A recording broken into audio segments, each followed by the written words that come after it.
ሰላም ውድ ቤተሰቦቼ ቻናሉን ሰብስክራይብ እንዲሁም ላይክ በማድረግ ጀምሩ ትላለው። አሁን ወደ ፊልሙ የሚጀምረው ኦያንግ የተባለ አንድ ወጣት እየሮጠ ያሳየን ሲሆን እሱንም የሚያሳድዱት በጣም ብዙ ሰዎች አሉ። እሱም በእነሱ ላለመያዝ ሲል በተቻለው መጠን ለመሮጥ ይሞክራል። አንድ መኪናን ፊት ለፊቱ ሲገባበት መኪናውን ይዘልና ያልፋል። በመቀጠልም የተለያዩ ወንበሮችን እየዘለለ ያለፈ ያመልጣቸዋል። ወደ መኪናውም ሄዶ በመኪና ውስጥ ይገባና ያመልጣቸዋል። በቀጣዩም ቀን ድጋሜ እሱን ያሳዱታል። እሱም ይሮጣል። ከፊት ለፊቱም የተለያዩ ሰዎች ሲመጡበት እነሱንም ይቀጠቅጣቸውና ከነሱም አምልጦ ይሮጣል። ቻርቱንም እያስተካከለ ሲሄድ አንዱ ሰውዬ ይመጣና ከፊት ለፊቱ ያስቆመዋል። ከሰውየውም ጋር ጥቂት መደባደብ ይጀምሩና ሰውየው ያሸንፈዋል። እሱም መሸነፉን ሲያይ እንዲለቀውና አብሮት እንደሚሄድ ይነግረዋል። እሱም ይለቀውና አብረው ይሄዳሉ። በቀጣይም ትዕይንቱ አውሮፕላን ውስጥ ገብተው እየሄዱ ያስመለክተናል። አውሮፕላን ውስጥም ካጠገቡ አንዲት ሴት ልጅ ተቀምጣ ነበር። እሷም ደግሞ መጠጥ እየጠጣች ነበረ። ወዲያውኑ ግን እንቅልፍ ይወስዳቸዋል። ልጅቷም ከእንቅልፏ ስትነቃ ከመተኛቷ በፊት በስካር መንፈስ ሆና እሱን ስታስቸግረው ነበረ። አንዴ ብዙ እያወራች አንዴ ደግሞ ፎቶ ካልተነሳን እያለች ስታስቸግረው ነበር። ያንንም በምታስታውስ ሰዓት በጣም ትበሳጫለች፣ ትናደዳለች። በዛ መሃል ግን አውሮፕላኑ ይቆምና መውረድ ይጀምራሉ። እሱም ተነስቶ ሻንጣውን ያወርድና ሊሄድ ሲል ሰዎቹ ተነስተው ይከቡታል። ወዴት ልትሄድ ነው? ከኛ ውጪ መንቀሳቀስ አትችልም ይሉታል። እሱ ግን እያገታችሁኝ ነው ብዬ ብጮ እዚሁ ትያዛላችሁ ይላቸዋል። እነሱም እንዳይሞከራቸው ይነግሩትና ሻንጣውን ተቀብለው ይዘውት ይሄዳሉ። ያንን ሁሉ ግን እሷ ቁጭ ብላ እየሰማቻቸው ነበረ። ለሱ ማን ነገር ለማድረግ ትወስንና ሲወጡ ጠብቃ አብራቸው ትወጣለች። እሱንም ጠጋ ትለውና እያገቱት ከሆነ ፖሊስ መጥራት እንደምትችል ትነግረዋለች። እሱም ንጽሩን ዝቅ ያደርግና ፈገግ ብሎ ይመለከታታል። እሷም ትንሽ ትዘናገጣለች። በዛ መሃል አንዱ ጋር ጠጋ ብሎ እሱ ማለት በጣም የታዋቂ ባለሀብት ልጅ እንደሆነና እሱንም እንዲያመጡ ያዘዘው አባቱ እንደሆነ ይነግራታል። እሷም ያንን በምትሰማ ሰዓት ትደነግጥና እንዲሄዱ ትፈቅድላቸዋለች። እነሱም ይሄዳሉ። እሷም ወደ ቤቷ ትሄዳለች። ትዕይንቱም ሲቀየር እሷ በቤቷ ቁጭ ብላ ቀን ስላሳለፈችው አሳፋሪ ድርጊት እያሰበች ነበረ። ነገር ግን አስታውሰኝም ብላ በማሰብ ተነስታ ሻንጣዋን ትከፍተዋለች።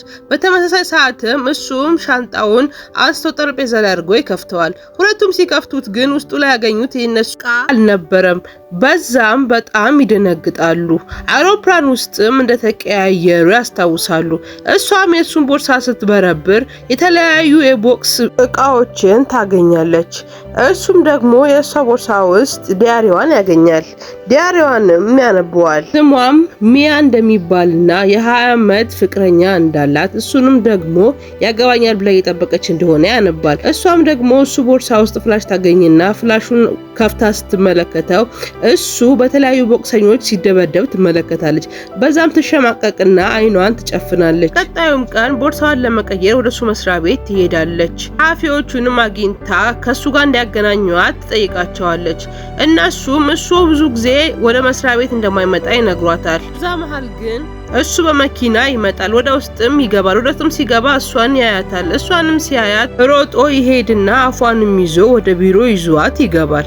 ወደ ቢሮም ከገቡ በኋላ እሷ የሱን ሻንጣ ትመልስለትና የሷ ሻንጣን ሰጣት ትጠይቀዋለች። እሱም ሻንጣውን ካየ በኋላ የሷን ሻንጣ አሁን ሊመልስላት እንደማይችል ይነግራታል። እሷም አሁን መመለስ እንዳለበት ትነግረዋለች። እሱም ስልክ ይደውላል። ስልኩን ግን የሚያነሳለት ሰው አላገኘም ነበር። እሷም ቦርሳውን ሌላ ጊዜ እንድትወስድ ይነግራታል። እሷ ግን አሁኑ ካልሰጠኝ ብላ ድርቅ ትላለች። አብረን ወደ ቤት ሄደን ቦርሳዬን ስጠኝ ብላ ትጠይቀዋለች። እሱም ከዚህ መውጣት እንደሚፈልግና ነገር ግን ከፊት ለፊቱ የተቀመጠው ሰውዬ እንደማይፈቅድለት ይነግራታል። እሷም ዞር ብላ ትመለከተውና እንዲፈቅድለት ትጠይቀዋለች። ሰውዬውም እንደማይቻል ይነግራታል። በዛም እሷ ትናደዳለች። እሱም ፍቅረኛዋ እሱ መስሪያ ቤት ውስጥ እንደሚሰራና በሱም እንደሚልክላት ይነግራታል። እሷም ይሄን ስትሰማ ትደነግጣለች። እሺም ብላ በመስማማት ወደ ቤቷ ትሄዳለች። ሰውየውም ተነስቶ ያስወጣታል። ከስራም በኋላ እሱ ከጓደኛው ጋር ቁጭ ብሎ ምግብ እየበላ ያስመለክተናል። ጓደኛውንም በጣም ጥሩ ምግብ እንደሆነ ያድናነቀ እየነገረው ነበረ። በዛ መሃል ግን ፍቅረኛዋ የሷን ቦርሳ ይዞ ይመጣል። እሷም ከነሱ ፊት ለፊት ከአባቷ ጋር የተለያዩ ምግቦችን እየሰራች ያስመለክተናል። ፍቅረኛዋም ይመጣና ሰላም ብሏት ከሷ ጋር ይቀላቀላል። እሷም ቦርሳዋን ትፈትሽና ፍቅረኛዋ ቁጭ እንዲልና አብሮ ምግብ እንዲበሉ ጠይቀዋለች። እሱም ይቀመጥና አብሮ ምግብ መመገብ ይጀምራሉ። በዛ መሃል ግን አንድ የሚነግራት ነገር እንዳለና ሄደው እንዲያወሩ ይጠይቃታል። እሷም እሺ ትለውና አብረው ሊያወሩ ሌላ ቦታ ሄደው ቁጭ ይላሉ። እሱም የቀለበት ዕቃ ያወጣና ፊት ለፊቷ ላይ ያስቀምጣል። እሷም ቀለበት ያደርግላት መስሏት በጣም ደስ ይላታል። እሱም ስለሷና ስላሳለፉት ብዙ ነገር ካወራት በኋላ ነገር ግን አሁን ከሷ ጋር መቀጠል እንደማይችልና መለያየት እንደሚፈልግ ይነግራታል። እሷም ይህንን በምትሰማ ሰዓት በጣም ትደነግጣለች። የቀለበቱንም ዕቃ አንስታ ትከፍተዋለች። ስትከፍተውም ውስጡ ላይ የነበረው እሷ የሰጠችው የአንገት ሐብል ነበረ። እሷም ይህን ስትመለከት በጣም ትደነግጣለች። እሱም ይነሳና ቻው ብሏት ይሄዳል። እሷም አላምንም ብላ እቅፍ አድርጋ ትይዘዋለች። እሱ ግን ገፍትሮ ይጥላትና ይሄዳል። ይሄንን ሁሉ ሲመለከት የነበረው ኦዋንግ ግን በጣም ይደነግጣል። እየሮጠም እሷን ሊይዛት ይከተላታል። እሷ ግን ፍቅረኛዋን እየሮጠች እየተከተለች ድጋሜ ታቅፈዋለች። እሱም ድጋሜ ገፈትራትና ጥሏት እየሮጠ ይሄዳል። እሷም እየሮጠች ትከተለዋለች። ኦዋንግም ከኋላዋ እየሮጠ ይከተላታል። እየሮጠ መኪና ውስጥ ይገባና መኪናውን አስነስቶ ይሄዳል። እሷ መኪናውን ይዛ እየተከተለች ታለቅሳለች። ነገር ግን እሱ ሊራራት አልቻለም። እሷም በዛ መሃል ትወድቃለች። ኦዋንግም ሮጦ ከጓደኛው ጋር ይደርሳል። እሷንም ያነሷታል። እሷም እንደዚህ ሆነ አባቴ ሊያይን ስለማይገባ እባካችሁ ከዚህ ቦታ ውሰዱኝ ትላቸዋለች። እነሱም እሺ ብለው ያዝኑላትና የራሳቸው መኪና ውስጥ አስገብተው ይዘዋት ይሄዳሉ። የሄዱትም እሱ ስፖርት የሚሰራበት ቦታ ነበረ። እሷም ከጓደኛው ጋር ቁጭ ብላ ስለ ፍቅረኛዋ ታወራለታለች። መጠጥም ትጠጣለች። እሱም ስፖርት ይለማመድና ሲጨርስ ከእነሱ ጋር መጥቶ ይቀላቀላቸዋል። ከእነሱም ጋር መጠጣት ይጀምራል። እሷ ግን ብዙ ስለጠጣች ትሰክራለች። ሰክራ ማይሆን ነገሮችን ስለ ፍቅረኛዋ ብዙ ነገር ማውራት ትጀምራለች። እሱም አልበቃ ይላትና እሱ ስፖርት የሚሰለጥንበት ላይ ወጥታ ጥምጥም ትልና ስለ ፍቅረኛዋ ማውራት ትቀጥላለች። በዛም እጅግ በጣም ታስቸግራቸዋለች። እነሱም እሷን እያዩ ያዝኑላታል። በሚቀጥለውም ቀን እሱ ፍቅረኛዋን ስለ ቦታ ያስጠራውና እሷን ለምን እንደተዋት ይጠይቀዋል። እሱ ግን ሊመልስለት ፈጽሞ አልፈለገም። እሱ ግን አጥብቆ ይጠይቀዋል። ነገር ግን ፍቅረኛዋ በስራ ጉዳይ እንጂ ከስራ ጉዳይ ውጪ በሆነ ጉዳይ ላይ እሱ ፈጽሞ ሊያናግረው እንደማይገባ ይነግረዋል። እሱም ቻው ብሎ ያሰናብተዋል። ፍቅረኛዋም ወደ ስራው ይመለሳል። ሲመሽም ሚያ ፍቅረኛዋን ለማናገር ፈልጋ ፍቅረኛዋን ለማናገር ከስራ የሚወጣበት ሰዓት ጠብቃ መኪና ማቆሚያው ጋር ቁጭ ብላ እሱን እየተጠባበቀች ያስመለክተናል። ነገር ግን እዛ ቁጭ ብላ በመጠበቅበት ሰዓት ላይ ድንገት ሰዎች ይመጡና ያፍኗታል። በመኪናም ውስጥ አስገብተው ይዘዋት ይሄዳሉ። በዛ መሃል ግን ኦያንግ ያያቸዋል። እነሱንም ይከታተላቸዋል። እነሱም ግን ወደ አንድ ቤት ይወስዷትና ወንበር ላይ አስቀምጠው ካሰሯት በኋላ ብር እንድትሰጣቸው ወይም ደግሞ ቤተሰቦቿ ብር እንዲከፍሉ ያስጨንቋታል። እሷ ግን እሷም ሆነ ቤተሰቦቿ ምንም አይነት ገንዘብ እንደሌላቸውና ብር መክፈል ለነሱ ፈጽሞ እንደማትችል ትነግራቸዋለች። እነሱ ግን እሷን ያሰቃዩታል። በዛ መሃል ግን ኦያንግ ይደርሳል። ኦያንግ ደርሶም እነሱን ይቀጠቅጣቸዋል። ቀጥቅጧቸውም እሷን ይፈታትና ያድናታል። በቀጣዩም ቀን እሱን ለመጠየቅ ስፖርት ወደሚሰራበት ቤት ትሄዳለች። የት እንዳለም ስትጠይቅ አዳራሽ ውስጥ እንደሆነ ይነግሯታል። እሷም ወደ አዳራሹ ትሄዳለች። ስትገባ ግን እሱ ሻወር ወስዶ ራቆቱን ቆሞ ታየዋለች። በዛም ትደነግጥና ሮጣ ትወጣለች። እሱም ተከትሏት ይወጣል። ምን ልታረግ እንደመጣችም ሲጠይቃት እሱን ልታየው እንደመጣች ትነግረዋለች። እሱም እንደምታስብለትም ያውቃል። በዚህም በጣም ደስ ይለዋል። በቀጣይም ትዕይንቱ እሱ በጠዋት ቤቱ ውስጥ ሆኖ ስፖርት እየሰራ ያሳየናል። እሷም ትዝትለውና ይደውላታል። እሷ ግን አልጋ ውስጥ ሆና እንቅልፏን ተኝታ ነበረ። ስልኳ ሲጠራ ስልኳን ታነሳዋለች። እሱም ሰላምታ ካቀረበላት በኋላ ፓሪስ ውስጥ አንድ ስራ እንዳለና እሱን ስራ ሄዳ እንድትሰራ ያዛታል። እሷም ተስማማና ኤሮፕላን ቲኬት ቆርጣ ወደ ፓሪስ ትሄዳለች። እዛም ደርሳ አልጋ ወደ ያዘችበት ሆቴል ትሄዳለች። ወደ ሆቴሉም ወደ ውስጥ ስትገባ በጣም ብዙ ምግብ ተደርድሮ ትመለከታለች። በዛም በጣም ደስ ይላታል። ምግቦቹንም አንዳንድ እያነሳች መብላት ትጀምራለች። እሱም ጋር ደውላ ድርጅቱ በጣም ጥሩ እንደሆነና በጣም ብዙ ምግብ እንዳቀረበላት ትነግረዋለች። እሱ ግን የምትናገረውን እያንዳንዱን ነገርና የምታደርገውን ነገር ከጀርባ ቆሞ እየተመለከታት ነበር። እሱም ስልኩን ይዘጋና ካጠገቧ እንደሆነና የያት እንደሆነ ይነግራታል። እሷም እሱ በምትመለከተው ሰዓት በጣም ትደነግጣለች። ደንግጣም እላዩ ላይ የያዘችውን ኬክ ፊቱ ላይ ትደፋበታለች። ነገር ግን እሱ ምንም እንዳልሆነ አስመስሎ ፊቱ ላይ ያለውን ኬክ ይበላዋል። እሷም በዛ በጣም ደስ ይላታል። ቁጭ ብለው ማውራት ይጀምራሉ። እንዳታላትና ምንም አይነት ስራ እንደሌለ ነገር ግን እሱ እዚህ የመጣው ቦክስ ለመወዳደር እንደሆነ ይነግራታል። እሷም ይሄን ስትሰማ ቦክስ ስለምትፈራ ወደ ቤት ሄዳለው አልፈልግም ብላ ድርቅ ትልበታለች። እሱ ግን ከመሄድሽ በፊት አንድ ነገር ልንገርሽ ይላትና እሱን የሚወደውና የሚንከባከበው ሰው እንደሌለ እናም እሱን መንከባከብ የምትፈልገው እሷ ብቻ እንደሆነች ይነግራታል። ይሄንን በምትሰማ ሰዓት እሺ ብላ ከሱ ጋር ለመሆን ትስማማለች። አብረውም ወደ ቦክስ መወዳደሪያው ይሄዳሉ። እሱም ወደ ቦክስ መወዳደሪያው ይገባል። ከሰውየውም ጋር መደባደብ ይጀምራል። ነገር ግን ትንሽ እንደተደባደቡ እሱ በጣም መደብደብ ይጀምራል። እሷም ይሄንን ስትመለከት ሞራል እየሰጠች ታበረታታዋለች። ነገር ግን እሱ ይደበደባል። በዛም ይሸነፋል። መሬት ላይም ተዘርሮ ይወድቃል። እሷም እሱ ሲዘረር ስታይ ሮጣ ወደ ውስጥ ትገባለች። ይዛውም ወደ ማቆያ ክፍል ተወስደውና እሱ እንደውም መጠራረቅ ትጀምራለች። በረዶም ታረግለታለች። እሱም ስትንከባከበው ሲያያት በጣም ደስ ይለዋል። በመቀጠልም አልጋው ወደ ያዙበት ክፍል እንቅልፋቸውን ሊተኙ ይሄዳሉ። ወደ ውስጥም ይገባሉ። ከገቡም በኋላ እሷ ሻወር ተወስድና ጸጉሯን አስተካክላ ለመተኛት ትዘጋጃለች። ቀጥሎም እሱ ደግሞ ሻወር ለመውሰድ ይገባል። እሱ ግን ሻወር ወስዶ ሲመጣ እሷ ሶፋ ላይ ተኝታ ነበር። በዛም ይመለከታትና አንስቶ አልጋ ላይ ያስተኛታል። ሶፋው ላይም ቁጭ ብሎ ከቅርብ ጊዜ ወዲህ ለሷ ስሜት እየተሰማው እንደሆነና እየወደዳት እንደሆነ ይነግራታል። እሷ ግን ሁሉንም ነገር ሳትተኛ እየሰማቸው ነበረ። በዛም በጣም ደስ ይላታል። ቀጥሎም ትዕይንቱ ወደ ሀገራቸው ተመልሰው እሷ ብቻዋን ቁጭ ብላ እያሰበች ያስመለክተናል። እሱም በውጪ ላይ ሆኖ ስልክ ይደውልላትና እንድትወጣ ይነግራታል። እሷም ወደ ውጪ ትወጣለች። እሱንም ታገኘዋለች። በዛም እሱ እየተርበተበተ እንደሚወዳት ይነግራታል። እሷም በጣም እንደምትወደውና አብረው እንዲሆኑ ጠይቀዋለች። ሁለቱም ስሜታቸው አንድ አይነት በመሆኑ ይደሰቱና ይተቃቀፋሉ። ድንገት ግን አባቷ ሆስፒታል እንደገባ ይነገራትና ከሱ ጋር ተያይዘው ወደ ሆስፒታል ይሄዳሉ። እዛም ሲደርሱ አባትየው ከፍተኛ ክትትል ክፍል ውስጥ ኦፕራሲዮን እየተደረገለት ነበረ። እሷም ያንን በምትመለከት ሰዓት በጣም ትደነግጣለች። ነገር ግን በዛ የሱን አባት ያገኙታል። እሱም ቁጭ ብሎ ነበረ። እንዴትም ያ አደጋ እንደተፈጠረ በአይነ ህሊናው ሲያስታውስ ከሷ አባት ጋር ተገናኝተው እንደነበረና የሁለቱን ግንኙነት ፈጽሞ እንዳልወደደው እየነገረው ነበረ። ነገር ግን የሷ አባት ቀበል አድርጎ እሷ የሱ ልጅ እንደሆነችና ከዋንግ ጋም ፈጽሞ መፋቀር እንደማይችሉ ምክንያቱም የዋንግ እህት እንደሆነች ለሽማግሌው ነግሮት ነበር። በዛ መሃል ግን ራሱን ይስትና ወደ ሆስፒታል ያመጣዋል።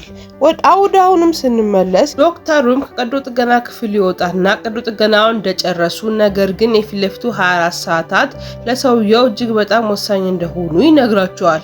እሷም በዚህ በጣም ትደነግጣለች። ክፍልም ከቀየሩለት በኋላ ከእሷ አጠገብ ቁጭ ትልና ሌሊቱን ሙሉ ታሳልፋለች። ዋንግም ይመጣና ተኝታ ያገኛታል።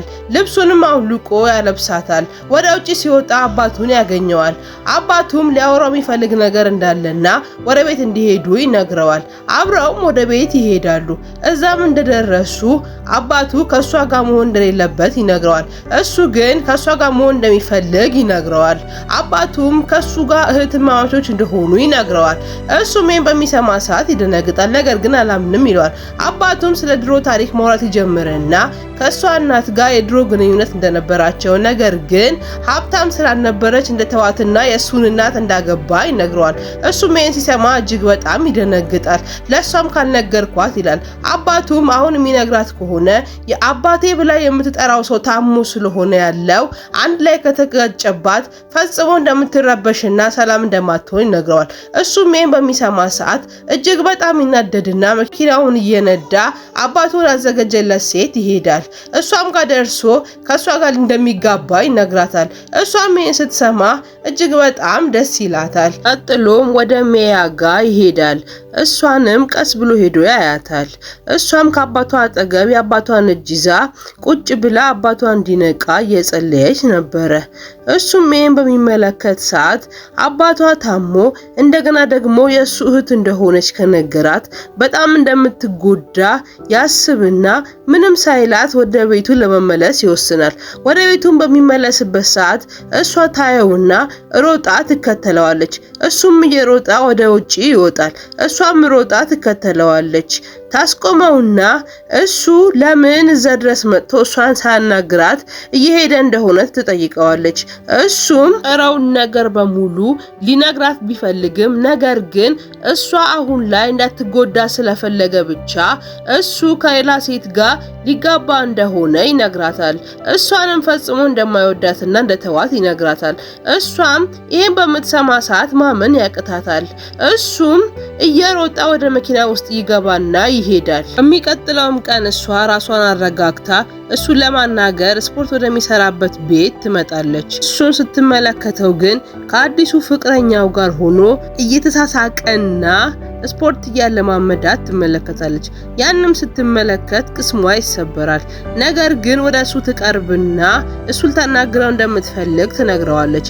እሱም ፍቅረኛውን ሂጂ ይላትና ፍቅረኛውም ትሄዳለች። እሱም ከሷ ጋር ማውራት ይጀምራል። እሷም ቀለበቷን ታሳየውና እዚህ ድረስ የመጣችው የእውነት ከጠላት ቀለበቱን ከእጇ ላይ እንዲያወልቅላት ፈልጋ እንደሆነ ትነግረዋለች። እሱም እሷ ቀለበቱን ያሰረበት ጊዜ ያስታውሳል። ነገር ግን አሁን ላይ እህቱ መሆኗን ስላወቀ ምንም አይነት ትርጉም የለውም። ስለዚህም ቀለበቱን ከእጇ ላይ ያወልቅላትና መልሶ ስፖርት መስራት ይጀምራል። እሷም ይሄን ስትመለከት ትቆርጥላትና ወደ ቤቷ ለመመለስ ወደ ውጪ ትወጣለች። ወደ ቤቷም ትመለሳለች። ወደ ቤቷ በመመለስ ላይ እያለች ግን በተስፋ መቁረጥም ትዋጣለች። በዛ መሃልም ግን ዝናብ መዝነብ ይጀምራል። እሱም ከፍቅረኛው ጋር ሆኖ ወደ ቤት ለመመለስ ይወስንና መኪና ውስጥ ገብተው ወደ ቤት ይመለሳሉ። ወደ ቤት በሚመለሱበት ሰዓት ግን እሷ ላይ ዝናብ እየዘነበ እሱም ከፍቅረኛው ጋር መኪና ውስጥ ሆኖ በሷ በኩል እያለፈ እያለ ዝናቡ ሲዘንብባት ያያታል። ነገር ግን እሱ ዝም ብሎ መንገዱን ይቀጥላል። በዛ መሃል ግን እሷ ዝናቡ መቋቋም ስላቃታት ትወድቃለች። በምትወድቅበትም ሰዓት እሱ ያያትና መኪናውን አቁሞ እየሮጠ እሷ ጋር ይሄዳል። እሷንም አንስቶ ወደ መኪና ካስገባት በኋላ ወደ ሆስፒታል ይወስዳታል። ከዛም ሕክምና ይደረግላታል። ሕክምና ከተደረገላት በኋላ እሱ አባቱ ጋር ይደውልና እሷ መታመሟንና ሆስፒታል መግባቷን ይነግረዋል። አባቱም ይሄን በሚሰማ ሰዓት መኪና ውስጥ ይገባና ወደ ሆስፒታል ለመምጣት መንገድ ይጀምራል። መንገድ ላይ ያለ ግን ትልቅ መኪና ይመጣና የሱ መኪና ይገጫል። በዛም አባትየው በጣም ይጎዳል። አባትየው ራሱ ወደ ሆስፒታል ይገባል። ወደ ሆስፒታልም ከገባ በኋላ ግን ዶክተሮቹ ሕክምና ያደርጉለትና እጅግ በጣም ከባድ የሆነ አደጋ እንደደረሰበትና አሁን ላይ ለህይወቱ በጣም አስጊ እንደሆነ ኩላሊቱ ፈጽሞ ከጥቅም ውጪ ስለሆነ ኩላሊቱ መቀየር እንዳለበት ይነግሯቸዋል። ነገር ግን ኩላሊት መቀየር የሚቻለው ከሱ ጋር አንድነት የሆነ ሰው ሲገኝ ብቻ እንደሆነ ይነግሯቸዋል። እሱም በሚሰማ ሰዓት ከሱ ጋር አንድ እንደሆነ ለማረጋገጥ እሱን ቼክ እንዲያደርጉት ይነግራቸዋል። እሱንም ቼክ ያደርጉታል። ነገር ግን ውጤቱ ሲመጣ እሱ ፈጽሞ ከሱ ጋር እንደማይገናኝ የደም አይነቱ እንኳን ከሱ ጋር እንደማይገናኝ ይነግሩታል። እሱም ይሄን በሚሰማ ሰዓት ይደነግጣል። ለአባቱም ኩላሊት ማግኘት ያቅተዋል። በሚያስብበትም ሰዓት ላይ ሜያ የሰውየው ልጅ ስለሆነች ምናልባት ሊመሳሰል ይችላል ብሎ ስላሰበ እሷን ይጠራታል። እሷም እሺ ብላ ፈቃደኛ ሆና ትመጣለች። ምርመራም ታደርጋለች። ከሰውየውም ጋር አንድ አይነት ሆኖ ይገኛል። ከዛም ለሰውየው ኩላሊቷን ትሰጣለች። እናቱንም ቁጭ አድርጎ ስለ ሁኔታው ሲያናግራት እሷም ተረጋግታ እሱ የሰውየው ልጅ እንዳልሆነና የሌላ ሰው ልጅ እንደሆነ ትነግረዋለች። እሱም በሚሰማ ሰዓት በጣም ይደነግጣል። ቀናቶችም ካለፉ በኋላ ግን ሁለቱ ይገናኙና ስለተፈጠረው ስለ እያንዳንዱ ነገር ለሷ ያስረዳታል። እሷም ስለ ሁሉም ነገር ትሰማዋለች። ወንድሟ አለመሆኑንም ይነግራታል። በዛም በሰማችው ነገር በጣም ብትደናገጥም እንኳን ፍቅሯ ድጋሜ ሊመለስላት ስለሆነ ሁለቱም አብረው ሊሆኑ ስለሆነ በጣም ደስ ይላታል። ፍቅራቸውም ይታደሳል። ሁለቱም ሲተቃቀፉ እያሳየን ፊልማችን ያልቃል።